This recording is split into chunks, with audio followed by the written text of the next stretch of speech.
channel ini untuk video terbaru dikemas kini mengenai isu-isu semasa terkini dan sensasi. Jangan lupa share video ini untuk manfaat bersama. Ismail Sabri gagal fahami kebencian rakyat. Melihat senarai menteri dan timbalan menteri yang diumumkan, Perdana Menteri Ismail Sabri Yaakob, kesimpulan paling jelas ia langsung tidak menampakkan sebarang perubahan dan pembaharuan.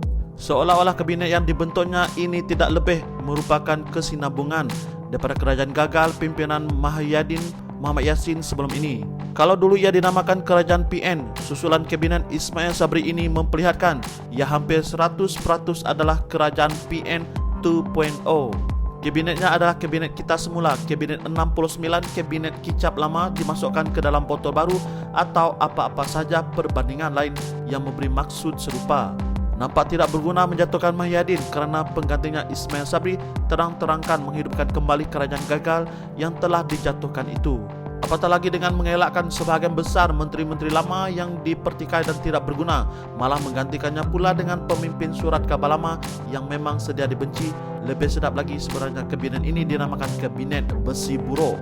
Mengekalkan format lama idea Mahyadin dengan melantik menteri kanan dengan mereka yang sama kembali memegang jawatan lama dengan sendirinya memperlihatkan Ismail Sabri tiada idea baru dan tidak berani melakukan perubahan yang mencerminkan beliau seorang yang ada kemampuan untuk berfikir sendiri.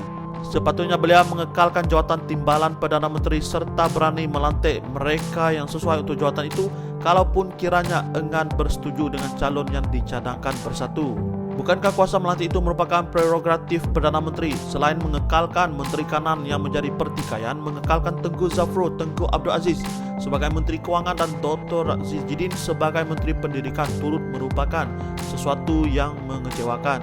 Tidakkah Ismail Sabri sedar bagaimana rakyat banyak mengeluh tentang Tengku Zafrul yang lebih menampakkan dirinya sebagai wakil bank berbanding wakil rakyat? Begitu juga dengan Dr. Aziz yang dipertikaikan oleh hampir semua guru dan ibu bapa berkenaan keberadaannya yang dilihat tidak berfungsi sebagai Menteri Pendidikan selama ini. Adakah Ismail Sabri tidak sedar suara-suara rakyat bawahan yang sebagaimananya turut diluahkan di media sosial hakikatnya sukar memahami untuk apa yang dikekalkan kedua-dua menteri yang menjadi pertikaian ramai itu? Begitu juga dengan Dr. Adham Baba yang masih dikekalkan lagi sebagai menteri dengan hanya bertukar kementerian dengan Khairi Jamaluddin. Tindakan ini turut sukar difahami logik dan keperluannya. Apakah Ismail Sabri selama ini tidak pernah mendengar bagaimana Dr. Adham dikritik, dipertikai, disindir, dipersenda, dihentam dan dibenci oleh rakyat? Apakah Ismail Sabri sebenarnya tidak pernah membaca luahan-luahan rakyat di media sosial? Paling mengecewakan dalam susunan kabinet ini ialah kerana Ismail Sabri membawa masuk muka-muka lama yang sedia dibenci rakyat atas pelbagai isu ketika mereka menjadi menteri di era BN dahulu.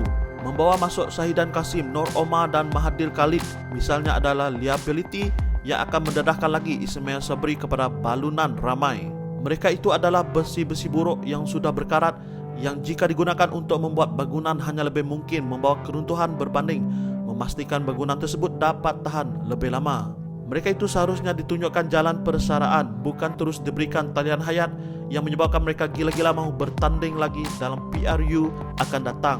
Dengan Ismail Sabri baru berusia awal 60-an, beliau sepatutnya menggunakan kesempatan ini untuk mengangkat ramai muka-muka baru atau menaikkan pangkat beberapa timbalan menteri sebelum ini untuk menjadi menteri, bukan menampilkan wajah-wajah pencen untuk terus diberikan jawatan.